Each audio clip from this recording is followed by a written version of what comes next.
Vamos a recibir a Fernando Alperín, coordinador del Plan de Comunicaciones de la Industria de los Hidrocarburos. Él pertenece al Instituto Argentino del Gas y del Petróleo. Bueno, ¿cómo estás, Fernando? Bienvenido, gracias por estar con nosotros. Muy, pero muy buenos días.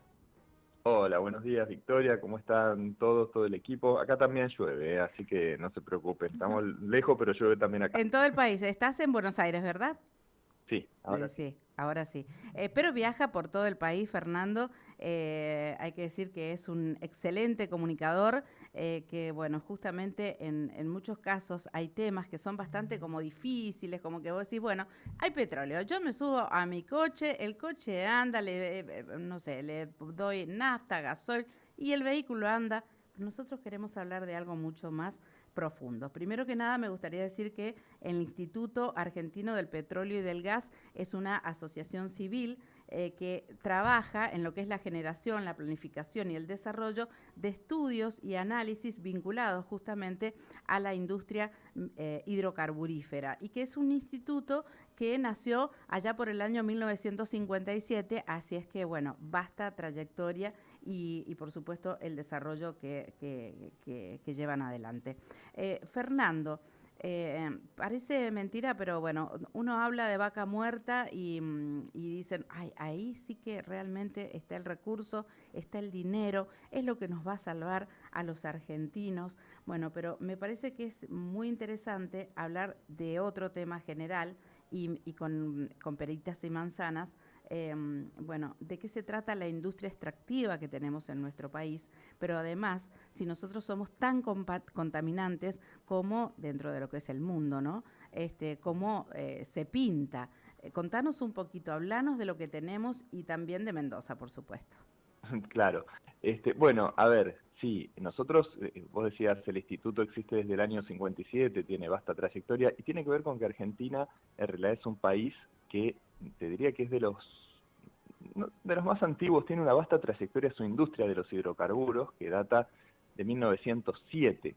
O sea, nosotros encontramos oficialmente petróleo en Argentina en 1907, aunque hay una prehistoria porque este es el momento en que el Estado encuentra el petróleo, ¿no Claro. es cierto? Entonces ahí empieza la historia oficial, ahí en Comodoro Rivadavia, en Chubut, pero también hay una prehistoria en la que hay dos provincias que son claves, que son Jujuy y Mendoza, precisamente, Uh-huh. donde hay experiencias de petróleos que se obtenían con cierta facilidad. En Mendoza se hicieron algunos pozos y hablamos del siglo XIX.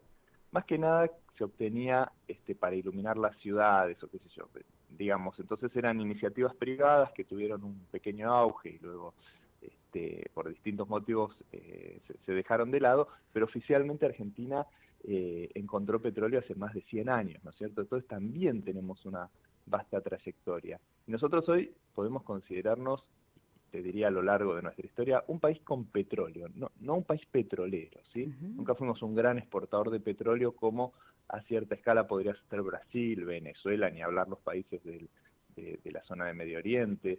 Entonces, siempre tuvimos petróleo desde 1907, petróleo y gas, pero un país con petróleo, no un país petrolero. Ahora, el tema de la industria de los hidrocarburos no es solo una mera curiosidad de, bueno, mira, es un recurso más. No, sinceramente, y pecando de poco humilde es uno de los pilares de nuestra economía, de nuestro bienestar, porque la realidad es que Argentina hoy, si vos te fijás, por ejemplo, a nivel mundial, digamos, el petróleo y el gas son muy importantes, son la mitad de la energía que consume la humanidad, un poquito más, la mitad. No es todo, pero como digo siempre es un montón, ¿no es cierto? Ahora, en Argentina, los hidrocarburos, gas y petróleo representan casi el 90% del consumo de energía. O sea que de toda la energía que mueve este país, que nos calefacciona, que mueve el transporte, que hace que funcione la industria, el petróleo y el gas son el 90%. Y vos me dirás, bueno, pero ¿cómo? A ver, yo pienso en los autos, pienso en la calefacción. Sí, pero hay otro factor importante. La gente en general no sabe, o no lo tiene muy en cuenta, que la mayor parte de la electricidad en Argentina y en todo el mundo también se genera con hidrocarburos, básicamente con gas. ¿Sí? Uh-huh. En Argentina, el 60 y pico por ciento, depende del año, de la electricidad se genera con gas. Entonces, también ahí están los hidrocarburos. Cuando yo prendo la luz, cuando cargo el celular, cuando prendo un aire acondicionado, también. Entonces, 90%, con lo cual es importantísimo para nuestra vida, para nuestra economía, para nuestro desarrollo, la industria de los hidrocarburos, que aparte es una industria que per se genera muchísima riqueza allí donde opera, ¿no? No por nada Claro. Neuquén hoy es una de las provincias, digamos, podemos llamar más ricas, entre comillas, por la potencia que tiene esta industria, ¿no? Ahora, un tema también que tiene como contra, y que es un problema que hay a nivel mundial, y vos mencionabas el tema de la contaminación, es que todavía los seres humanos, cuando generamos energía, impactamos como mínimo sobre la naturaleza. ¿Por qué? Porque toda la energía que usamos los seres humanos está en la naturaleza. Entonces, cuando se la pedimos, se la sacamos a la naturaleza, algún impacto vamos a generar de la forma que sea. Los hidrocarburos tienen su impacto, básicamente hay un impacto local, digamos que es, bueno, tener que armar una locación, hacer un pozo, se utilizan aditivos químicos, etcétera, etcétera, todo muy, quiero decir, sumamente regulado y digamos muy controlado, no debería haber contaminación. Impacto ambiental, sí, contaminación no. ¿Sí? Puede haber incidentes o accidentes, pero no debería haber contaminación. Ahora, lo que es inevitable es que cuando usamos el auto, cuando quemamos gas para producir electricidad, cuando quemamos gas para cocinar, etcétera, se generan gases de efecto invernadero que contribuyen, sabemos hoy, al cambio climático. Este es un problema que tenemos porque, como yo te decía, a nivel mundial, la mitad de la energía que se consume es gas y petróleo. Hay entre un tercio y un cuarto que es carbón mineral, no el carbón del asado, es el carbón mineral, el carbón de la época de la revolución industrial, todavía es entre un tercio y un cuarto de la energía mundial, que es lo más impactante o contaminante que hay para la atmósfera, que ese es el primer problema, el más importante, el más urgente, y después toda otra serie de energías, entre los que está la energía nuclear, la hidroeléctrica, las nuevas energías renovables como la eólica y la fotovoltaica, que todavía no tienen, y va a pasar muchísimo tiempo hasta que tengan la escala para reemplazar los combustibles fósiles, carbón, gas y petróleo. Entonces es inevitable hoy y que por todavía muchísimos años, cada vez que utilicemos energía, básicamente estamos generando estos gases de efecto invernadero a la atmósfera, que son los que contribuyen con el cambio climático. ¿Y qué es lo Es que la damos, muerte. qué es lo que pasa con nosotros, con Argentina? Porque también es interesante conocer, y bueno, yo te pude escuchar en una conferencia en donde justamente hablabas de que nuestro país no es el más contaminante, si bien eso no nos quita que tengamos que hacer nuestra parte de camino a lo que es la sustentabilidad y a lo que es justamente las energías renovables o la transición energética, como se denomina. Exacto. Bueno, claro, acá está el problema que tenemos, ¿no? Que yo te decía, queremos usar energía, es imposible vivir sin energía, pero estamos generando impacto por el tipo de energía que usamos. Bien, ¿qué deberíamos hacer?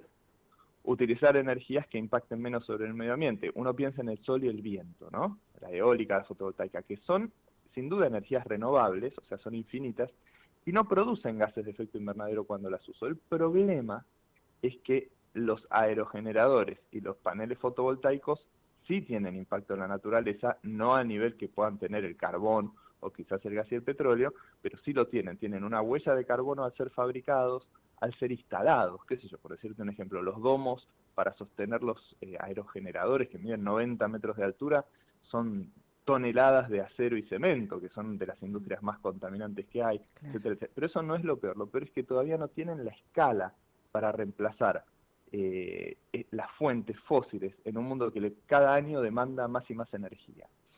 Argentina tiene, digamos, la ventaja, que en muchos años fue una desventaja, de que nosotros no tenemos en nuestro territorio, muy extrañamente, lo contaba en la conferencia que vos escuchaste, carbón mineral.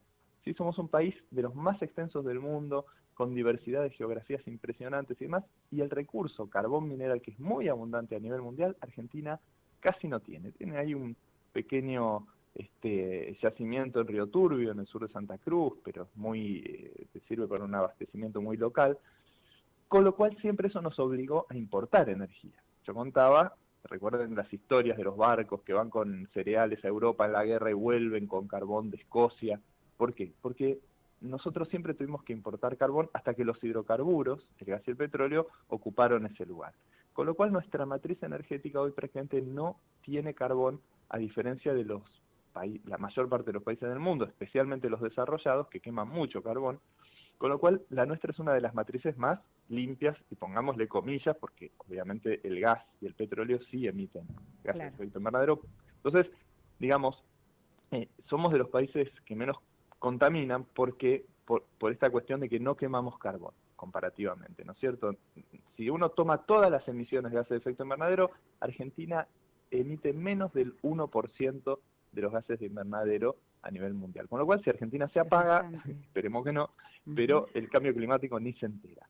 El problema es que discursivamente, digamos, a todos se nos achaca la misma responsabilidad sobre el cambio climático cuando en verdad son 12 países, te diría, los más industrializados, que podemos imaginarnos cuáles son: Sí. Estados Unidos, China, Rusia, Gran Bretaña, Japón, etcétera, que realmente son los que nos están ensuciando muy fuertemente la atmósfera, ¿no? Y que curiosamente ellos son los que nos suelen dar lecciones a nosotros de cómo, digamos, ser más verdes y emitir menos gases de efecto invernadero. Entonces, este es un problema que nosotros tenemos compromisos de reducción de emisiones, tenemos por supuesto que cumplirlos y demás, pero no es lo mismo, ni tiene el mismo impacto a nivel mundial reducir emisiones en la matriz argentina que una reducción, aunque sea pequeña, de emisiones de Estados Unidos o de China o de Alemania. Entonces, ojo con esos discursos. Lo que nosotros decimos es que tenemos que hablar de transiciones energéticas, que es lo que un poco quedó reflejado en el Acuerdo de París, y es que cada país tiene que ir haciendo su transición a medida que esta transición es posible, a medida que respeta que esa transición se ajusta. Digamos, nosotros hoy tenemos un 60% de la población bajo la línea de pobreza. Claro. Bueno, esto se puede discutir, pero claramente lo primero que la gente tiene que comer, digamos, Claro. digo, si tengo que dirigir inversiones, ¿no es cierto?, para hacer una transición energética, por esa transición hay que pagarla. Bueno, quizás en nuestro caso la gente primero tiene que comer, ¿no es cierto?, tiene que ir a la escuela, tiene que haber caminos, tiene que vestirse, tiene que tener una vivienda, en un país que ya de per se emite muy poco, ¿no? De repente en otros países, que son países desarrollados, que son los que más están hoy contaminando la atmósfera, bueno, ahí quizás sí las inversiones deberían ir más orientadas a una reducción fuerte de emisiones. Después hay que ver qué recursos tenés, porque por ahí querés reducir tus emisiones, pero resulta que no tenés gas y tenés mucho carbón, que es lo que le pasa a China. Claro, Entonces, China te Estamos, va a decir, bueno, sí, Fernando, sí, vamos dale. a decirle a los oyentes, por si recién se incorporan, y también a aquellos que nos siguen por streaming, que estamos conversando con Fernando Alperín. Él es coordinador del Plan de Comunicaciones de la Industria de los Hidrocarburos y pertenece al Instituto Argentino del Petróleo y del Gas. Agustina quería hacer una consulta. Sí, no, estábamos hablando del impacto ambiental, ¿no? En términos de naturaleza, como bien decía Fernando. Y yo quería también consultarte sobre el impacto social, digo, porque muchos de estos pozos de exploración se realizan en lugares del sur de la Argentina en general, donde por ahí hay muy pocos habitantes, de pronto esos pueblos se llenan de trabajadores, ¿no? ¿Qué pasa cuando el pozo no, digamos, se tiene que desmantelar, ¿no? ¿Y cuál es el impacto también social, o se hacen análisis de esos impactos sociales? Sí, se hacen, digamos, a ver, yo te soy sincero, la industria en general, como industria, las empresas, quizás a través del IAPG hoy, del instituto donde yo trabajo hoy un poco más, que de alguna manera tenemos, todas las empresas son socias y de alguna manera cuando el instituto habla también en nombre de la industria. Esos análisis se van haciendo cada vez más. Fue una industria siempre muy técnica, muy de, bueno, a ver cómo eficientizar el pozo. Yo, por supuesto, cómo reducir el impacto ambiental y demás.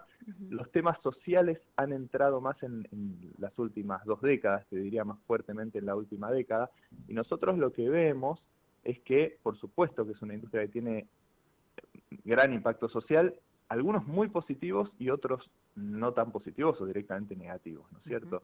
Digamos, ahí es donde uno tiene que entrar, primero como industria, a tratar de intentar minimizarlos o morigerarlos, y después siempre es necesario el papel del Estado, digamos, para trabajar en estos impactos también, ¿no? ¿Qué es lo que vemos? Bueno, como impacto positivo, claramente es una industria que impulsa muchísimo el desarrollo. Yo, por ejemplo, para Mendoza produce el 9% del petróleo de la Argentina, ¿no? Y prácticamente no produce gas.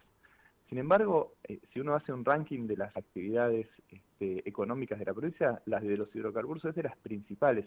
Y estamos hablando de Mendoza, que es una provincia que tiene industria, bueno, todo lo que es la cuestión vitivinícola, el turismo, Sin embargo, los hidrocarburos, produciendo el 9% de los hidrocarburos del país, o del petróleo del país, ocupa uno de los lugares más importantes. Neuquén, ni hablar, para algunas provincias como Chubut, Santa Cruz, los hidrocarburos son fundamentales. Entonces, eso es un impacto positivo en el sentido de que te impulsa el desarrollo económico, etcétera, etcétera. Después, tenemos otros impactos positivos, como te digo, promueve la industria, porque es una industria que requiere un montonazo de proveedores de todo tipo, de bienes, de servicios, etcétera, etcétera. Es una industria que te permite básicamente casi autoabastecerte hoy de hidrocarburos, que es importante, muchos países los tienen que importar, y son miles de millones de dólares que se te van en importar energía. Esos son impactos positivos. Ahora, impactos no tan positivos o negativos, y especialmente en lo que es a nivel social, bueno, los pueblos o las ciudades que tienen gran desarrollo de hidrocarburos, por ejemplo, los costos de las cosas son más altos.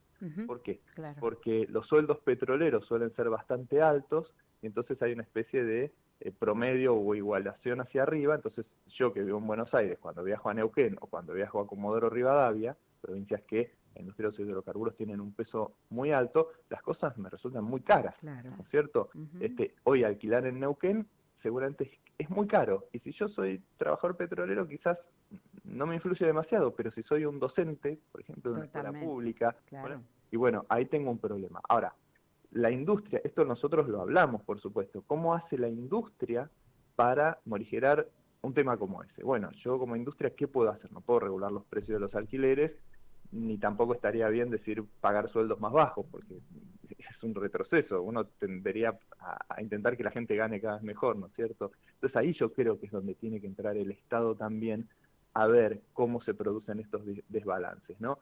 Te doy otro ejemplo. Vos podés operar en un lugar donde hay un pueblo, una comunidad originaria, ¿no es cierto? Y vos, esa comunidad, en el mejor de los mundos, está registrada, tiene personería jurídica, es propietaria comunitaria de sus tierras, y entonces vos tenés que pagar importantes sumas de dinero, ¿no es cierto?, para poder operar como corresponde en esas tierras, y en general en ese sentido no hay conflicto, porque a ellos también, más allá de lo que a veces aparece mediáticamente, están a favor de que vos puedas operar, porque es una entrada de dinero muy importante. Pero esa entrada de dinero después va a generar impactos en esas comunidades.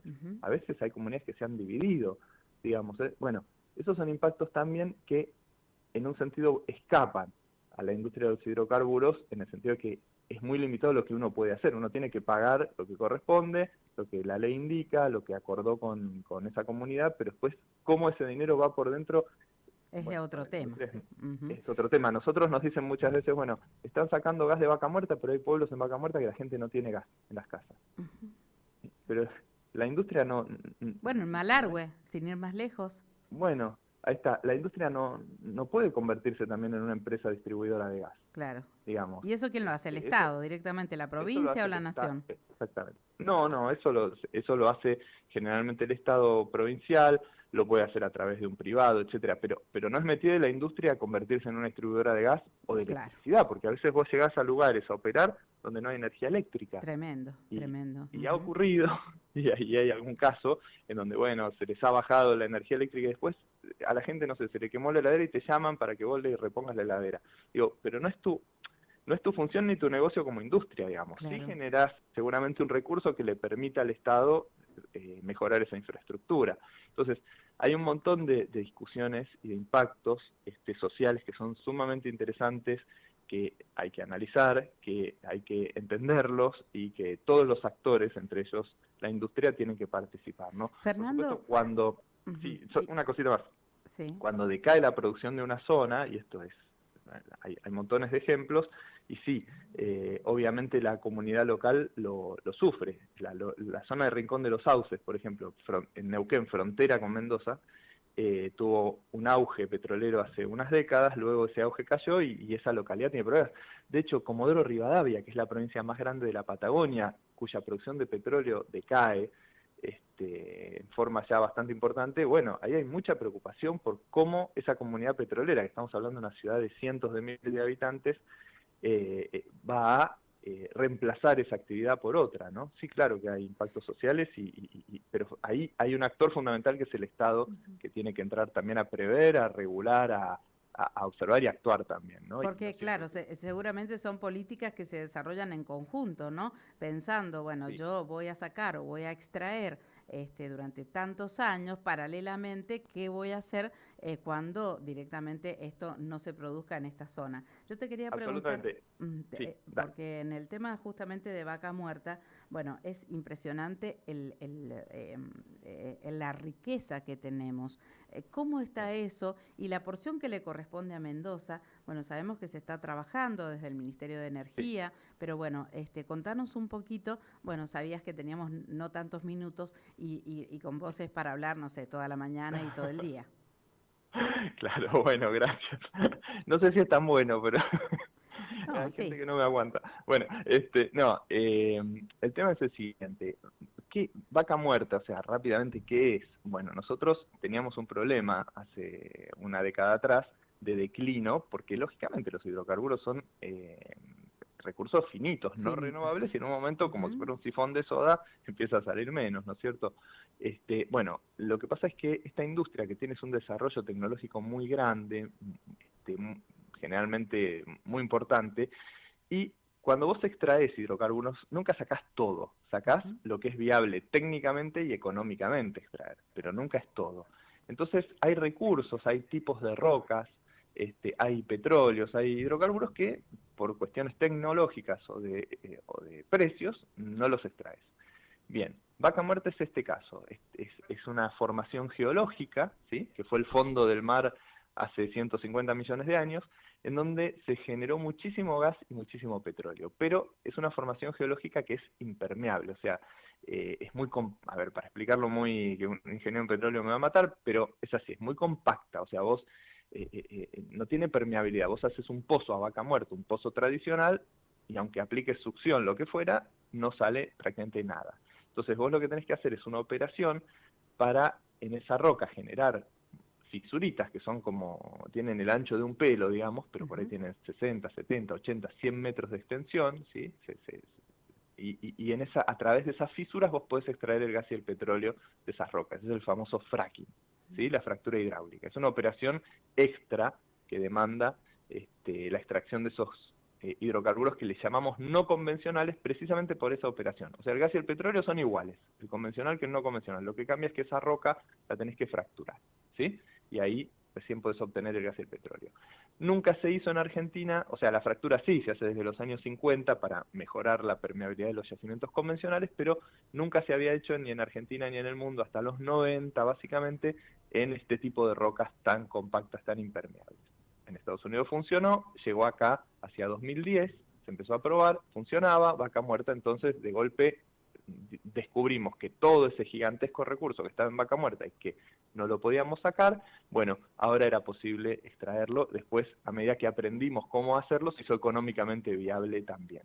Al punto tal, para que ustedes se imaginen, yo les dije, en Argentina el 90% de la energía en general son los hidrocarburos. Bueno, miren qué importantes son. Hoy, a 10 años de estar desarrollando Vaca Muerta, miren qué importante es Vaca Muerta. El 60% del gas, que es nuestro principal recurso, 60%, y el 50% del petróleo son no convencionales, o sea, fundamentalmente Vaca Muerta. Si hoy paramos Vaca Muerta, tendríamos que importar el 60% del gas y el Impresionante, 50% del petróleo. impresionante. Cerramos la puerta en 20 Ujú. minutos, porque Cerrame la es 8, una sí. cantidad de dólares fenomenal. Ujú. Y eso tiene un potencial también fenomenal que podría ser que la Argentina, nosotros, nuestros cálculos muy groseros, nos indican que duplicando la producción, por ejemplo, de petróleo, de vaca muerta, duplicando lo que es la producción actual, que no es un objetivo tan ambicioso, nos falta básicamente infraestructura, el recurso está y el recurso sobra, falta infraestructura. Duplicando esa producción, hoy casi tendríamos otro complejo agroexportador, que para Argentina es fundamental, un segundo complejo agroexportador, un año no tan bueno, digamos, Ujú. duplicándolo, ¿no? O sea, imagínense, si vamos más allá de duplicarlo, tendríamos un ingreso de divisas también fenomenal. El recurso está, o sea, lo que hay más que riqueza es oportunidad. Oportunidad. Después hay que ver Y si cuando aprovechamos esa oportunidad. cuando ustedes trabajan, ¿se proyectan hasta el 2050? Porque de eso justamente se trata, ¿no? La proyección en hidrocarburos hacia más allá de lo que es, no sé, mirarnos la punta de la nariz, que esto es lo que nos ha pasado generalmente en nuestro país, ¿no? Nosotros sí, porque ustedes piensen que la inversión petrolera son inversiones de largo plazo. Por eso las concesiones son a 25, 30, 35 años, depende del recurso, porque yo voy a invertir muchísimo dinero que no lo voy a recuperar ni mañana ni el año que viene. Entonces, siempre hay una mirada de mediano y largo plazo. El problema es que en un país como Argentina, que es tan cambiante sus condiciones políticas, etcétera, etcétera, bueno, a veces el que va a invertir lo piensa más de una vez porque, lógicamente, hay reglas que cambian abruptamente de un día para el otro y eso es un problema para estas inversiones de mediano y largo plazo, ¿no? Fernando, te tengo que ir despidiendo, pero me gustaría algo muy cortito que tenga que ver justamente con nuestra provincia, porque algo que sabemos es que, bueno, nuestra provincia, nosotros hablamos exclusivamente de todo lo que es el enoturismo, estamos hablando generalmente de todo lo que es la industria vitivinícola, pero la industria del petróleo también tiene un rol importante que impacta en el PBI de los mendocinos, pero que tal vez no se cuenta mucho. Muy cortito lo que nos puedas decir de Mendoza. Mira, Mendoza es una provincia que tiene una particularidad que comparte únicamente con Santa Cruz, que es que hay dos cuencas petroleras presentes. La cuenca cuyana, que es una cuenca que está en el centro y norte-este de Mendoza, y la cuenca neuquina, que también aparece en el sur de Mendoza. La cuenca cuyana fue una cuenca muy, muy, muy importante en los años 40, 50. Después su importancia, si bien fue un poco decayendo, siguió siéndolo y todavía lo es. Es una cuenca que tiene básicamente hidrocarburos convencionales. No hay una proyección de no convencionales allí porque digamos, no sería tan buena la roca, pero hay un montón de oportunidades porque hay yacimientos que producen menos, pero son oportunidades para empresas por ahí no tan grandes. Una empresa petrolera no tan grande es una empresa grande, digamos, en muchos casos reactivarlos. Hay trabajos, hay una especie de intención, entiendo, de la provincia de reactivar todo eso, con lo cual es importante. Y la cuenca neuquina, que está en el sur, de Malargüe para abajo, bueno, ahí está Vaca Muerta. Claro. El tema de Vaca Muerta ahí, a diferencia de zonas de Neuquén, es que el petróleo en esa zona es un poco más denso, un poco más complejo. No es tan atractivo ese Vaca Muerta como el Vaca Muerta, como aparece en la zona de Neuquén con petróleos livianos, mucho gas, etcétera. Pero sí es interesante y se pueden hacer un montón de cosas. Hoy Mendoza, como les decía, produce el 10%, 9-10% del petróleo, no produce prácticamente gas. Y es una actividad, la actividad petrolera, muy importante para la provincia. Entiendo que mueve más de $1.000 millones al año. También tiene, creo que, unos 6.000 empleos directos. Imagínense que la industria de los hidrocarburos es la que más empleos indirectos produce por cada empleo directo. Claro. ¿Sí? Un empleo indirecto es el de un proveedor, el de un hotel, porque ahora va a tener mucha gente alojándose. Todo se multiplica. Claro. Todo se multiplica. Creo que son casi 7 empleos indirectos por cada empleo directo. Este es un informe que se hizo durante el gobierno anterior. Con lo cual es una industria que, es una provincia que hoy no aparece tan atractiva como Neuquén. Nadie aparece tan atractivo como Neuquén en el mundo petrolero, pero por supuesto tiene un montón de oportunidades ahí y si la provincia las aprovecha bien, es un motor de riqueza también. Es una de las principales actividades económicas para la provincia, aunque muchas veces ni los mendocinos lo sepan. Lo sepamos tanto. Fernando, un lujo tenerte. Seguramente a lo largo de este 2024, acá por CNN te vamos a convocar. Te mandamos un abrazo enorme. Gracias por haber madrugado hoy y haber compartido este rato acá en lo que es la mañana del sábado. Un abrazo para mí. Enorme. A ustedes también y a los mendocinos. Mendoza me encanta, que es que me toca ir, así que nada, un placer. Bueno, un abrazo enorme, cariños. Hasta luego. Bueno, Fernando Alperín es coordinador del Plan de Comunicaciones de la Industria de Hidrocarburos y pertenece al Instituto Argentino del Petróleo y del Gas.